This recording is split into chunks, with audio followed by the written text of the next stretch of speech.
मंत्री निर्मला सीतारमण ने शनिवार को बजट में मिडिल क्लास को बड़ा तोहफा दिया है। उन्होंने टैक्स पेयर्स को बड़ी राहत देते हुए 12 लाख तक की इनकम को टैक्स फ्री कर दिया है। इस ऐलान के बाद से सैलरीड क्लास में गजब का उत्साह देखने को मिल रहा है।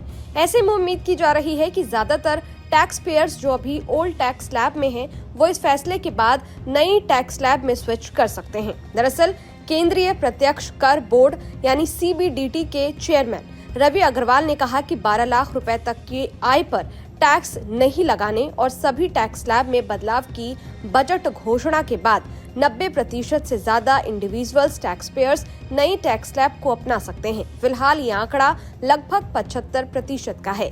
उन्होंने कहा कि आयकर भुगतान के संबंध में बजट में की गई घोषणाओं के साथ आने वाले वक्त में अधिक से अधिक करदाता नई कर व्यवस्था का विकल्प चुनने के लिए प्रेरित होंगे। अगर 100% करदाता नहीं तो अगले साल से हमें 90% या शायद उससे भी अधिक के आंकड़े देखने को मिलेंगे। मौजूदा आंकड़ों के अनुसार लगभग 74 से 75% व्यक्तिगत करदाता NTR को अपना चुके हैं, जिसे सरकार कुछ साल पहले ही लेकर आई थी। नई टैक्स रिजीम में 12 लाख रुपए तक की छूट इनकम टैक्स की धारा 87A के तहत दी गई है। यानी नई टैक्स रिजीम के तहत 12 लाख तक की सालाना कमाई वालों पर 4 से 8 लाख रुपए पर लगने वाले 5% टैक्स और 8 से 12 लाख की कमाई पर लगने वाला 10% टैक्स सरकार माफ कर देगी। इससे टैक्स पेयर्स को 60,000 रुपए का फायदा होगा। मतलब ये कि अगर किसी की कमाई सालाना 12 लाख रुपए से ऊपर होती है तो उसकी टैक्स की कैलकुलेशन में 4 से 8 लाख पर 5% टैक्स और 8 से 12 लाख पर 10% टैक्स भी जोड़ा जाएगा।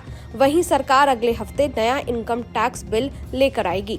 पुरानी और नई टैक्स रिजीम में क्या अंतर है, ये भी आपको बता देते हैं। नई टैक्स रिजीम में टैक्स फ्री इनकम का दायरा 3 लाख रुपए से बढ़ाकर 4 लाख रुपए कर दिया गया है, लेकिन इसमें टैक्स डिडक्शन नहीं मिलते हैं। वहीं अगर पुराना टैक्स स्लैब चुनते हैं तो आप कई तरह के टैक्स डिडक्शन का फायदा ले सकते हैं।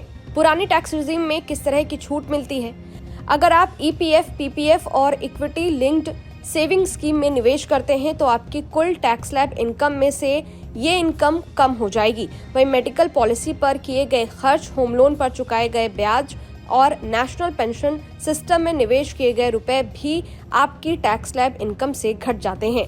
पुरानी टैक्स रिजीम किन लोगों के लिए बेहतर है, ये भी जान लेते हैं। अगर आप निवेश और टैक्स छूट का फायदा लेना चाहते हैं तो पुरानी टैक्स रिजीम आपके लिए बेहतर हो सकती है। वहीं अगर आप कम टैक्स रेट और टैक्स डिडक्शन के झंझटों से बचना चाहते हैं तो नई टैक्स रिजीम आपके लिए सही हो सकती है।